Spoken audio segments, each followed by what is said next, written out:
Welcome to Write to Publish, your go-to podcast for all things writing and publishing. I'm Karen Stanley, a 14 times published author and the founder of Mabel and Stanley Publishing. Join me as I share a multitude of tips and insights drawn from my own writing and publishing journey. We'll be hearing from some inspirational authors too, who will share their writing experiences and top tips for success. Each week, we'll learn about an aspect of writing, from composition to genre and from publishing to marketing. Listen in as we learn and chat about all things writing and publishing, and let's get you on the right path. Hello and welcome to another episode of Write to Publish with me, Karen Stanley. And this week I'm joined by the lovely Jackie Sansom, one of our authors, sharing their author journeys and their writing processes and what they've loved and found challenging about the writing process in general. So thank you so much for joining us, Jackie. Jackie has been one of my Academy members since the very first beginnings of it, weren't you, Jackie? You was a founder member. I was proud. I'm glad to have kind of been right at the beginning of, well, sort of at the beginning of your journey as well. That's wonderful. Wonderful. It's lovely to have you. So Jackie, do you want to share kind of the name of your book and a little tiny bit what it's about, your first book? Okay, so my book is called I Am Agnes. It's a story about Agnes and her journey. She starts off in quite a dark place, but it's very much about a spiritual awakening, quite a gentle touch on that and her journey. It's written in the first person, from quite a bleak place, actually, to a place of kind of finding herself, I guess, at the end. Yeah. Meeting different people along the way. Lovely. So, it's a great story. It's a great story, and it is real dark to light, isn't it? And about the kind of trials and tribulations of life, really. So what would you say motivated you to even start writing a book in the first place? I have always wanted to write a book. I've always done writing.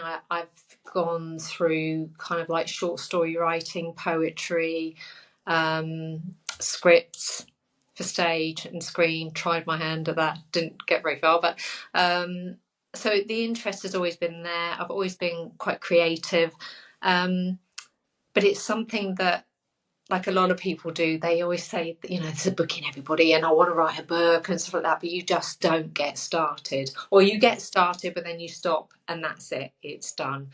So I mean, I'm a little way along in my life's journey in years. But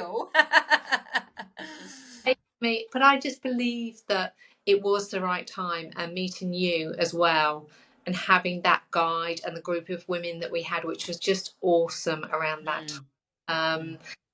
And yeah, timing is everything. The universe and all that.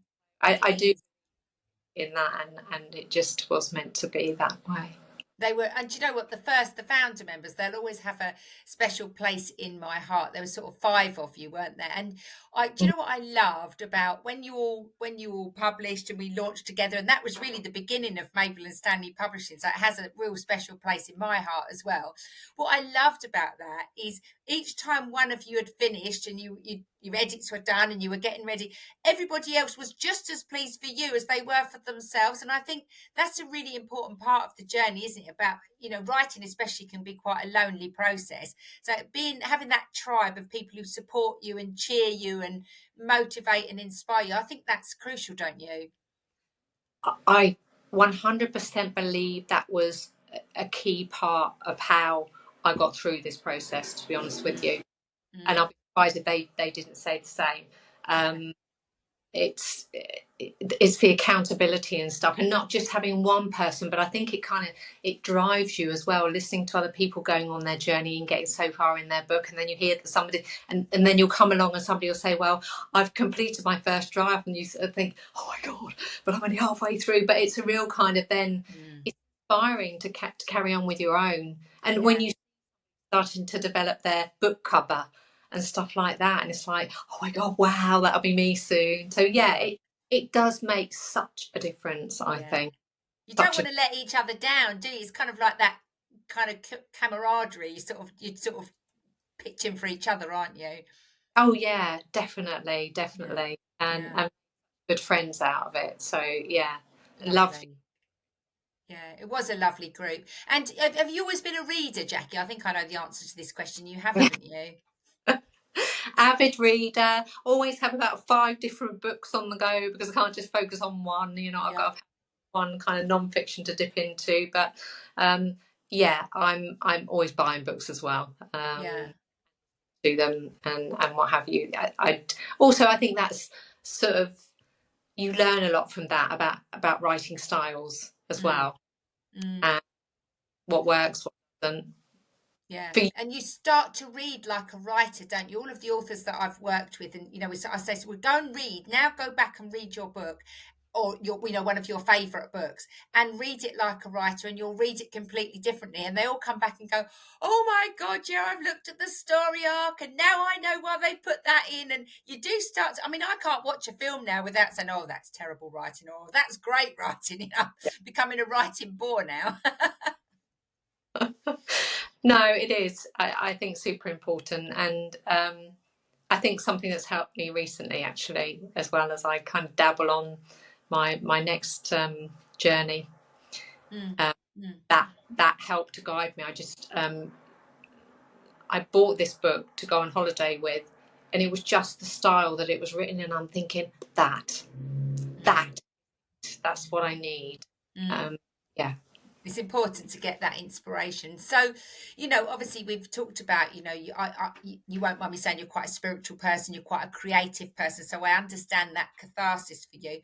What would you say what are the most challenging parts of your writing journey for you personally?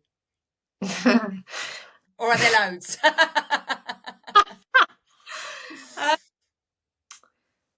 Do you know, I'm not going to lie. It's a hard journey, but there are kind of like peaks and troughs, if you know what I mean. I struggled to share. I struggled to share my writing because I was sort of like, oh my God, what I think is crap, and but then nobody will tell me anyway because they'd be too polite, and and what have you. I really struggled to share, and I think you may remember that. But I think once you have done, and you get some, it's constructive feedback, isn't it? Nobody's going to slate it. It's a story, and people get a gist of the story as well. But I think sometimes, being in the group as well, people do suggest alternatives if something isn't working, and I think that's key as well. But I think that was one main thing. I do describe it as like, sorry, I don't want to put people off, but like giving birth a bit, if you know what I mean. It's definitely a book baby, for sure. I've had this conversation with so many people, and I promise you, every single one of my authors, particularly before they're launching, they all go, "Oh," they get proper cold feet. "I don't think I can do it. No one's going to read it. Everyone's going to think it's rubbish. I can't do it." Real sort of almost like talking themselves out of it. And I'm like, breathe. It'll be fine, But it's such an emotive process, and you're bearing your soul, and you are sticking your head above the parapet, aren't you? You are putting yourself out there. So it's quite scary, I think. Oh, totally. And I think for a lot of people who write a book, you'll find a lot of their life, perhaps, or bits of their life that have been, expanded on in their first book. Definitely. So I do think there's a bit of like, oh my God, there's a lot of me in this. But I mean, it's, but again, obviously, once you've given birth, there's a joyful moment, isn't it? It's look done, Actually, what I was going to say is, I think there is the desire when you first start writing, where you just sort of think, I'm going to have a bestseller, and you go through all of that process. And I think once you've started on the journey, and obviously a lot of stuff about publishing and what have you, and you get to understand the realities of it, it also changes the way that you go about it. And like you always said to me, write for an audience of one. And I think that truly helped as well, you know. And it then becomes less about the who's how many people are going to read it and stuff like that. And I think for me, actually, I Am Agnes, I hoped it would help somebody, and even if it's one person, that would be enough. Yeah. I mean, to write a book is a massive achievement. To write a book that even one person reads and goes, I really enjoy, I mean, that in itself is, that's satisfying, because it's still only like less than 1% of the population actually achieve that. So that's remarkable in itself. And yet, going back to writing for an audience of one, you are not going to please all of the people all of the time. I'm never going to be a person who enjoys reading horror. I'm never really going to be a person who loves sci-fi. It's just not my bag. That doesn't mean those books are poorly written. So you've got to always have your reader in mind, haven't you? Yes. Yeah, definitely. Yeah. And what's your writing ritual then? I mean, when's your best time to write? Do you have any kind of little, like, quirky little processes, or do you just fit it in the best you can? What's your sort of process, really? I like to give myself a word count to write in that sitting. It's normally in the afternoon, evening. I don't know if I've ever written in the morning, to be honest with you. But I think I need to have that goal, and I need to sit there and write in one go. And a clock app actually on it must be on Microsoft or somewhere. I'm sure it's on Microsoft, actually, Microsoft Clock. So anyway, you can use that, and you can set a focus time for 25 minutes. So you just keep typing for 20, basically, no interruptions. And then the alarm goes off, and you sort of think, yes.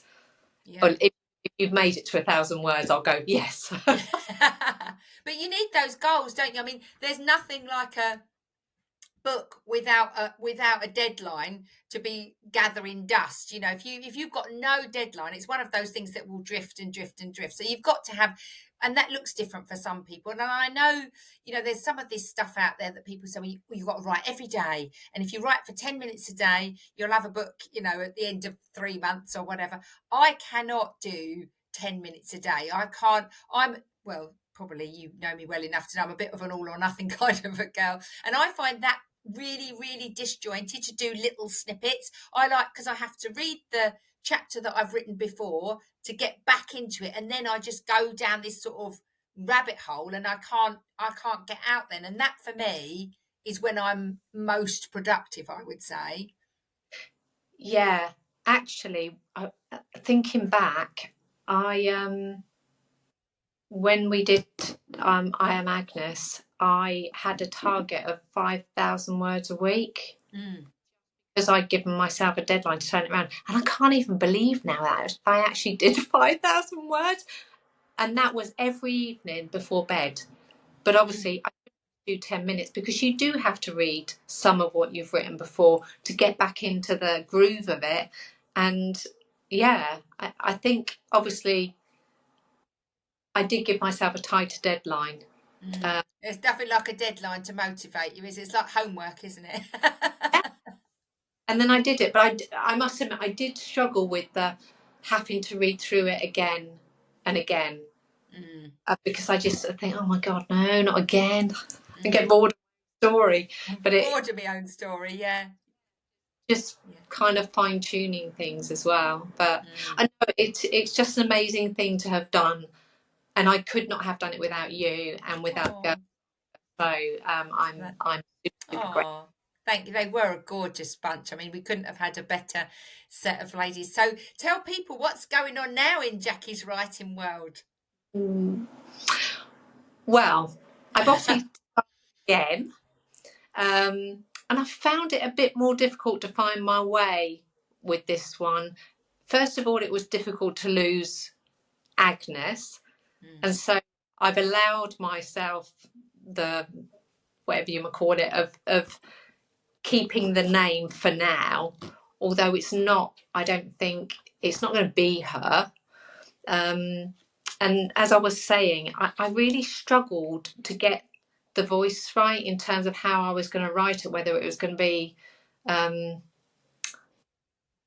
first person, narrator style, third person, and all of that jazz, and just trying to get the story right. And I read this book, a different book, and I'm just like I Am Agnes is first person, and I just have to go with first person. I have to write and create this kind of like, obviously there will be elements of me in it, but I can be kind of like, I can go mad in my head kind of thing, go really, really quirky, keeping the storyline. But it's just, I think it's just my style. I find it to write in any other way. And I think you really get into the depths of the character. You become her almost. I'm right at the beginning again of the journey. I started and stopped, but I'm just getting going with it again. So hopefully I am on a kind of mission to get really into this now. And yeah, Marvelous. another one And almost ready by the end of the year. yeah, and it's good, but it's really good that you found your style, because it's like a musician, isn't it? If you listen to Ed Sheeran, he's got, you can tell an Ed Sheeran song a mile away, can't you? But it's not that he's not. I think he's a genius, a lyrical and musical genius, but he's got that style and he's comfortable in that style and he's found that style. And it's the same for writers, isn't it? Once you find your style, once you find your voice, once you find what kind of really floats your boat creatively, that I think is when you'll sort of discover your zone of genius, if you like. Totally. But I think I tend to go in and start criticizing myself about, but you should be able to write it like this. You should be able to do this, that, whatever. But I think, if it's, I just believe you have to trust also that is your gift. That is your way of writing and that is your style, and just own it and just with it. I think I've had to go through that process, which is a bit lengthy, but to realize that it's going to have to be this way or the highway. Yeah, there's nothing wrong with that. It'd be No. a very boring world if all books were written in the same style, wouldn't it? I mean, that would be a bit dull. Can you imagine? So I think and people come back time and time again to an author because they like their style. They come back to a musician because they like their style. They come back to movies written by a certain director because they like that style, don't they? So again, that's your audience of one, isn't it? Right there. Yeah, definitely. And I don't know if I was trying to make it. I think you can overcomplicate things. You can certainly overanalyze. I do a lot of that. Yeah. You and me both, my love. You and me both. But it's I really, really, if you really want to write a book, I think. Sorry, you may have been coming to this question. No, this is good. So, what your top, Jackie? What are your top tips for new writers? I think if you really want to write a book, I think do your research and find somebody who kind of facilitates the groups, like Karen, I guess, and go along and see how you feel with the people that are in the group. I can't say enough about accountability and the consistency as well of having regular meetings and feeding back and feeling comfortable with the people that are in the group as well to be able to do that. But obviously I would always recommend you, just because I know you know the ins and outs of it and you've written so many books yourself as well. I have trust in you, and I think that's absolutely key. It's not about, you're not out to make money out of somebody. I see you as a guide, if you know what I mean. Obviously money makes the world go around, but I think as you told us, with lots of publishers, you end up giving them loads of money and not going anywhere with it. And I think it's just important to be real about it. You need that. It needs to be a safe space. It needs to be, you want feedback, but you want it to come from a place that you trust. You want to be able to trust the people that you can share. I think that's important in life anyway. For me, I think that's quite a biggie. But certainly that accountability really, I think is key. And writing can be a bit of a lonely process as well. So it's nice to have people to share it with. And like you said, that can be quite scary. You know, I know you kind of struggled for quite a while to share your writing, because then you're sort of thinking, oh, is it good enough, or are people going to like it? And then once you've done that, then it becomes hugely motivating, doesn't it? So that's a good thing. So before we go today, Jackie, it's been lovely speaking to you as always. What do you see as your vision for your writing journey? Where would you like your writing journey to go? I want to continue to write more, to be honest with you. I obviously will be writing another book in first person, but I will take each one as it comes up. I'm always inspired by actually perhaps probably bits of mythology, Plato and stuff like that, which was what drove me with I Am Agnes. And I think it just pops up. But something actually I have read that I was going to say was, if you don't write it as an idea, I just think it moves on to somebody else, the idea, and somebody else will write that story. Yeah. So if you've got something in you, just give it a go. Give it a go. Yeah, what's the worst that can happen? And you know what? If you do it for nothing other than the sheer pleasure and the fun and the enjoyment and the achievement, that's kind of what life's about, isn't it? Totally. Yeah, totally. Oh, wonderful. Well, thank you so much for joining us today, Jackie. You can find Jackie's book, I Am Agnes, available on Amazon. And watch this space for book number 2. We don't have a title as yet. She's moved from one title to another. We've got lots of working titles. So there she is, proudly displaying I Am Agnes. It's a beautiful read. It's a really heartwarming, touching story. It's a lovely read. And Jackie's got a very unique, beautiful style of writing. I love reading your writing. So please do continue, because we'll all be pleased to read more from you. If you've liked today's episode, please like and share and follow if you would like to see more of the same. If you have any questions at all, you can email me, Karen@MabelandStanleyPublishing.com. Sorry, I forgot the .com. I'm always happy to help on your journey, and I love hearing from fellow writers and people who are starting out on their journey. So thank you so much for listening today. We'll see you all again, and let's get you on the right path. See you.